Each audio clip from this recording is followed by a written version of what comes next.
Today our topic is arrhythmia. We have an approach to patient. The evolution of patient with suspected cardiac arrhythmia is highly individualized. Two key features, the history and ECG. They are the pivotal in directing the diagnostic workup and therapy. In general, the more severe the presenting symptoms or more the aggressive the evolution and treatment. Loss of consciousness is believed to be the cardiac origin. Typically, the mandates an exhaustive search for the etiology and often requires an invasive device-based therapy. The presence of structural heart disease and prior the myocardial infarction dictates a change in the approach to the management of a syncope or the ventricular arrhythmia. The presence of a family history of a serious ventricular arrhythmia or the premature sudden death will influence the evolution of the presumed heritable arrhythmia. Physical examination. They focused on determining whether there is a cardiopulmonary disease that is associated with a specific cardiac arrhythmia. The absence of significant cardiopulmonary disease often, but not always, suggests the benignity of the rhythm disturbance. In contrast, the palpitations, syncope or near syncope in the setting of a significant heart or the lung disease have more ominous implication, may reveal the presence of a persistent arrhythmia such as atrial fibrillation. The judicious use of the non-invasive diagnostic test is an important element in the evaluation of a patient with arrhythmia. There is no test more important than the ECG, particularly if recorded at the time of symptoms. Uncommon, but diagnostically important, signatures of the electrophysiologic disturbances may be unearthed on the resting ECG. Delta waves in Wolff-Parkinson-White syndrome, prolongation or the shortening of the QT interval, right precordial ST segment abnormalities in the Brugada syndrome, epsilon waves in the arrhythmogenic right ventricular dysplasia. Also monitoring and event recording, continuous or the intermittent, record the body surface ECG over the longer periods, enhancing the possibility of observing the cardiac rhythm during the symptoms, useful in assessing the daily symptoms thought to be attributable to arrhythmia or for qualifying the particular arrhythmia phenomenon, the premature ventricular complex burden. Important in determining the presence of myocardial ischemia, useful in patients with symptoms that occur during the activity. Cardiac imaging plays an important role in the detection and characterization of the myocardial structural abnormalities that may render the heart more susceptible to arrhythmia. Echocardiography, frequently employed imaging technique to screen for the disorders of the cardiac structure and function. The magnetic resonance imaging screen for the scar burden, fibrofatty infiltration of the myocardium as seen in the arrhythmogenic right ventricular cardiomyopathy and other structural changes that affect the arrhythmia susceptibility. Electrophysiologic testing, central to the understanding and the treatment of many cardiac arrhythmia, interventional, providing both diagnosis and therapy. While speaking about the indications, to define the mechanism of arrhythmia, to deliver the catheter-based ablative treatment, to determine the etiology of symptoms that may be caused by the arrhythmia, syncope and palpitations. The interaction of the antiarrhythmic drugs with the cardiac tissues and the resulting electrophysiologic changes are complex. An incomplete understanding of the effects of these drugs has produced the serious missteps that have adverse effects on the patient's outcome and the development of the newer pharmacologic agents have been relegated to the ancillary role in the treatment of the most cardiac arrhythmia. Catheter ablation. The use of the catheter ablation is based on the principle that there is a critical anatomic region of impulse generation or the propagation that is required for the initiation and the maintenance of the cardiac arrhythmia. Destruction of such a critical region results in the elimination of the arrhythmia. The use of the RF energy in the clinical medicine is nearly a century old. The first catheter ablation using the DC energy source was performed in the early 1980 by the Skiman and the colleagues. By the early 1990, RF had been adapted for the use in the catheter-based ablation in the heart. The RF band 300 to 30,000 kHz is used to generate the energy for the several biomedical applications, including the coagulation and the catheterization of tissues. Energy of this frequency will not stimulate the skeletal muscle of the heart and heals the tissue by the resistive mechanism, with the intensity of heating and the tissue destruction being the proportional to the delivered power.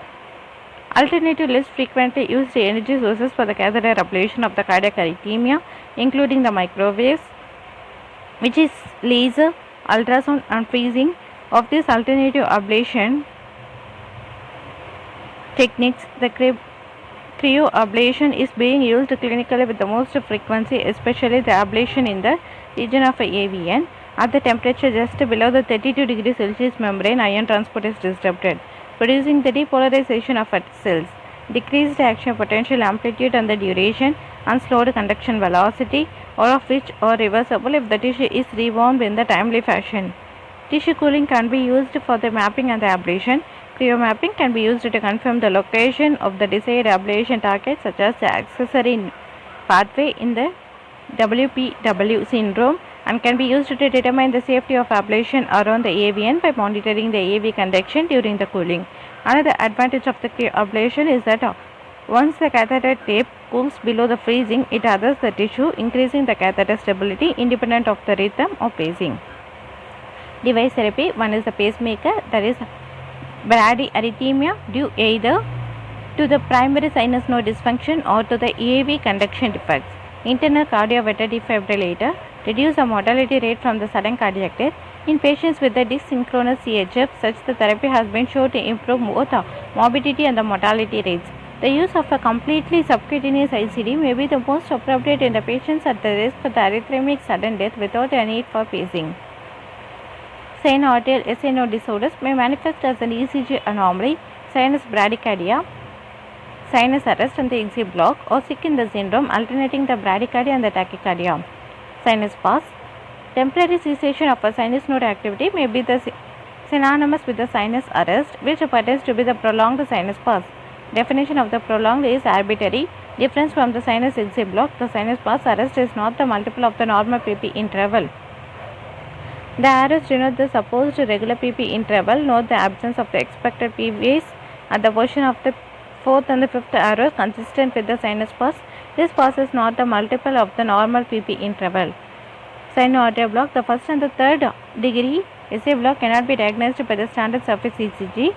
Needs the invasive intracardiac recordings. The first degree SA block prolonged the conduction time from the SA node to the surrounding atrial tissue. The SA block, the lack of atrial activity. Only second degree SA block can be seen on the surface ECG. Intermittent failure of the conduction of the sinus impulses to the surrounding atrial tissue manifested as the intermittent absence of the P waves. Sinus pause. The arrows denote the supposed regular PP interval. Note the absence of the expected P waves at the position of the fourth and the fifth arrow consistent with the sinus pause. This space is not the multiple of the normal PP interval. Second degree is A block type 1. Wenck-Batch pattern. Progressive lengthening of the sinoatrial conduction time until the impulse is blocked at the time of the atrial tissue. On the ECG, there is seen as a progressive shortening of the PP interval followed by the pause in the sinus rhythm that is seen than the sum of any two preceding PP interval. Type 2. This is a classic sinus exit block. Failure of the impulse transmission. No visible PQ or ST complex for the 21 cycle, wherein the PP interval of the pause is an exact multiple of the normal PP interval, differentiating it from the sinus pause. Sinus exit block. In this example, note the atrial rate of the PV waves is 75 beats per minute. The fourth arrow indicates the expected appearance of a P wave, but due to the failure of a impulse transmission, atrial depolarization does not occur. Note that the pause is a multiple 2x in this case of the normal PP interval. Second degree SA block type 1. Note the progressive shortening of the PP interval is indicated by the time measurements below the tracing, which was followed by the pause in the sinus rhythm that is less than the sum of any two preceding PP interval. Atrial fibrillation. Most common sustained cardiac arrhythmia in older adults. Rapid erratic electrical discharge from the multiple atrial ectopic foci.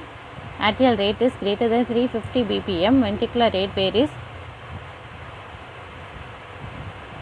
Irregular and irregularly regular rhythm. P waves have the no discriminable P waves. QRS have usually normal narrow complex. Atrial flutter.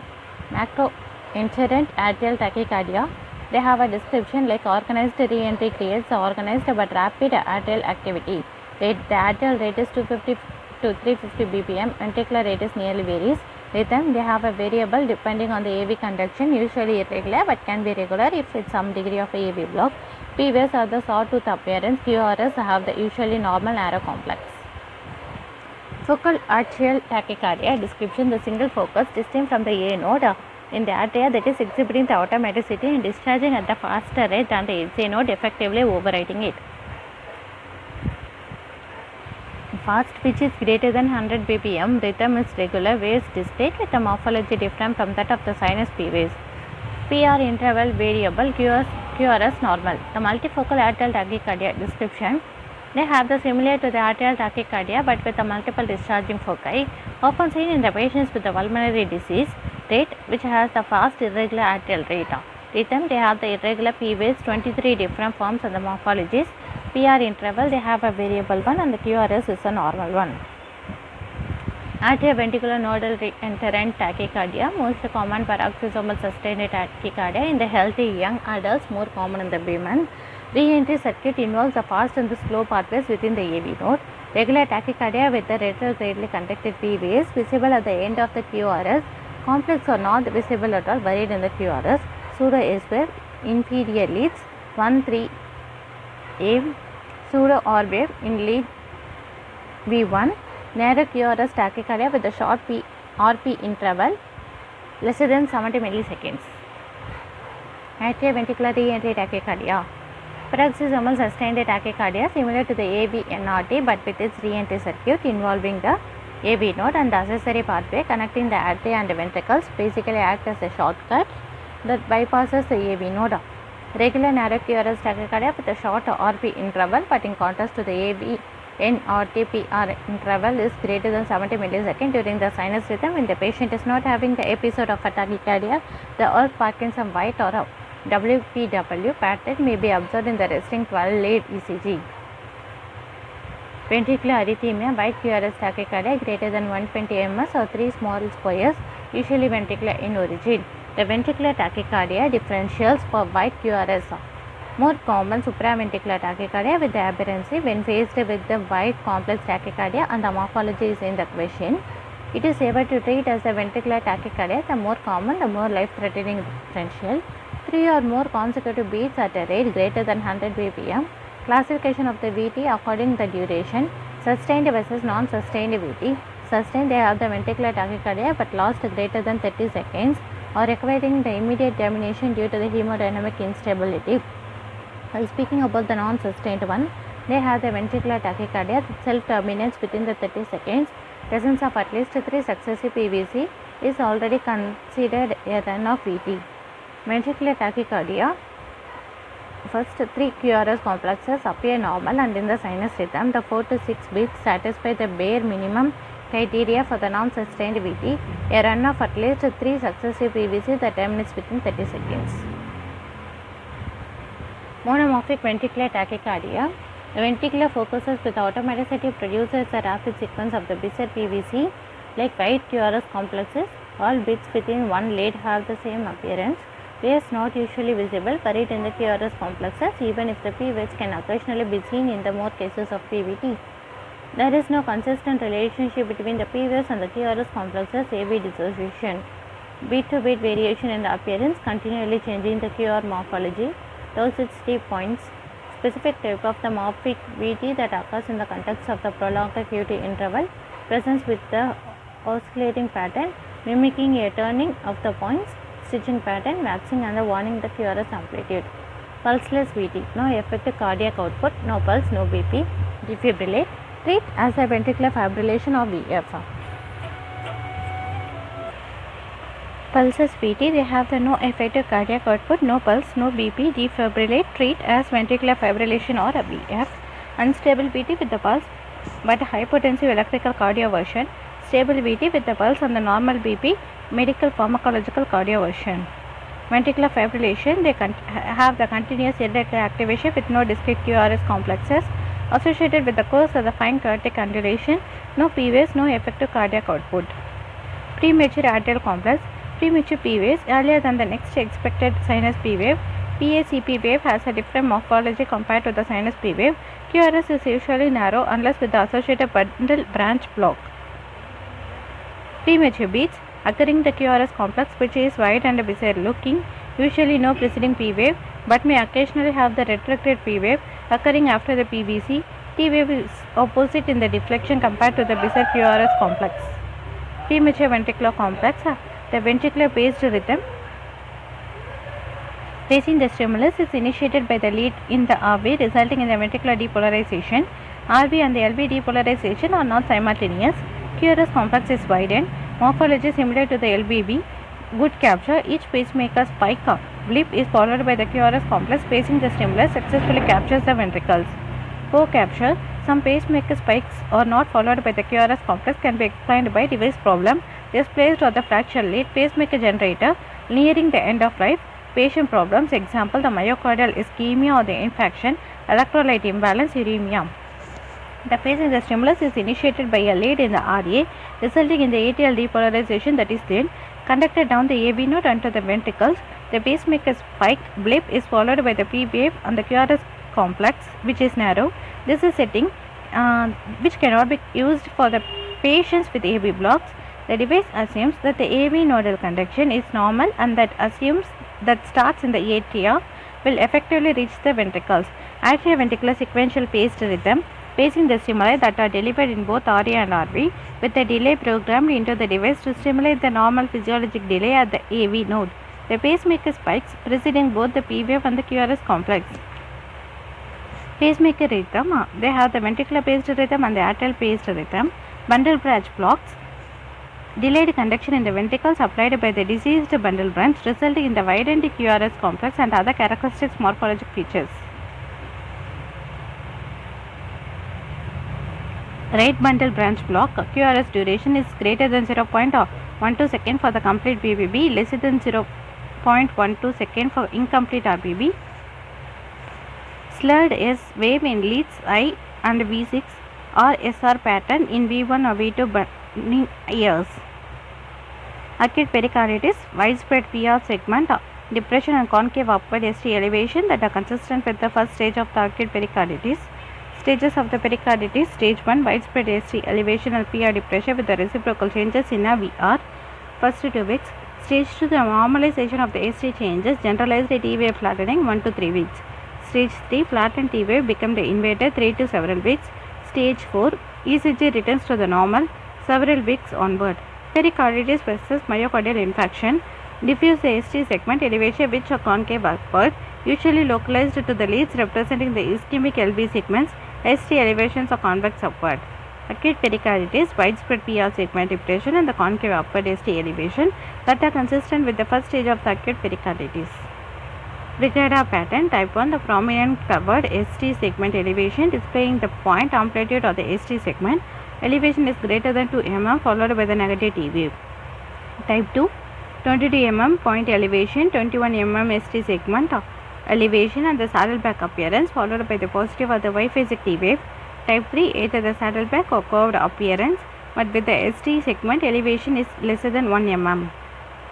Pulmonary embolism, Meg-Chen White sign, S1 Q3 T3 pattern, deep wave in the lead 1, Q wave in the lead 3 and the inverted T wave in the lead 3 indicating the acute right heart strain. Sinus tachycardia, most commonly cited abnormality. T wave inversion in the leads V1 to V4, another commonly cited abnormality due to the RV strain. Right bundle branch block may be complete or the incomplete, low amplitude deflection. Electrical alterance, beat to beat variation in the QRS amplitude seen in the massive pericardial effusion and or cardiac tamponade. Thank you.